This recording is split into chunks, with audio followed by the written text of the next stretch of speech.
साथियों, मैं भोजपुरी बिरहा गायक अरविंद मिश्रा पप्पू लाल यादव जी के आकस्मिक निधन से पूरे बिरहा जगत में शोक की लहर है। आकाश दर्शन ऑफिशियल चैनल से ये मेरी श्रद्धांजलि गीत जो आप लोगों के समक्ष है।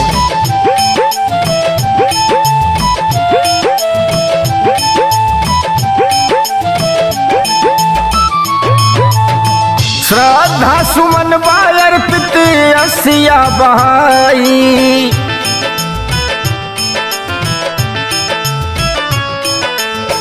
श्रद्धा सुमन बायर पित असिया बहाई, बिरहा परिवार नहीं तोहके भुलाई, बिरहा परिवार नहीं तोहके भुलाई। श्रद्धा सुमन बायर पित असिया बहाई, श्रद्धा सुमन बायर पित असिया बहाई, बिरहा परिवार नहीं तोहके भुलाई, बिरहा परिवार नहीं तोहके भुलाई।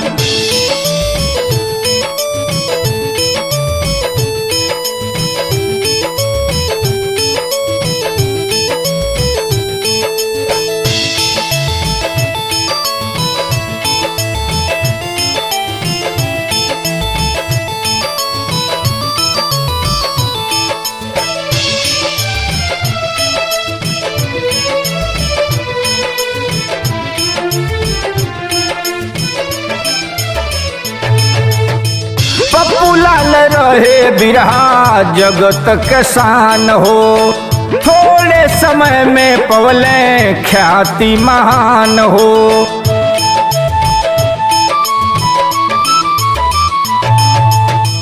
पप्पू लाल रहे बिरहा जगत के शान हो, थोड़े समय में पवले ख्याति महान हो।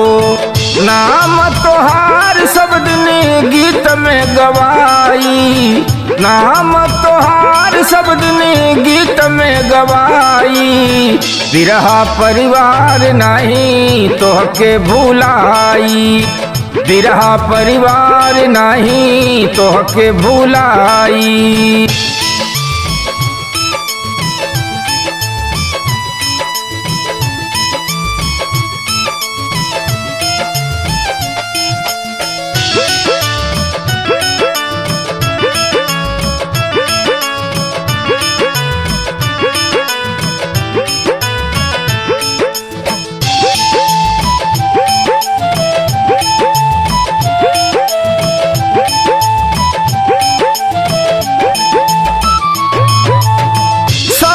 स्नेहिया के छोड़ चली गईला, अचक में नाता सबसे तोड़ चली गईला।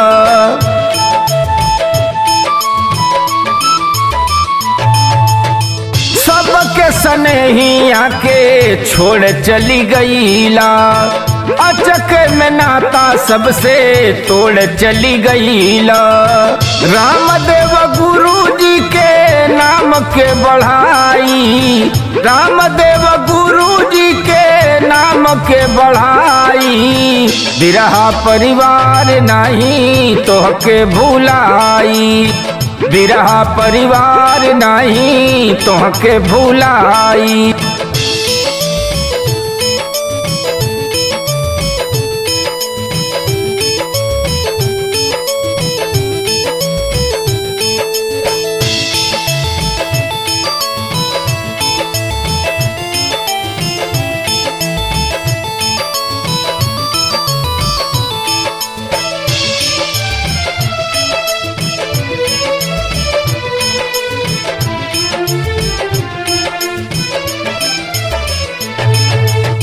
चली गईला भाई नाता दुनिया से तोड़ के, बिरहा में अलग एक छाप अपन छोड़ के।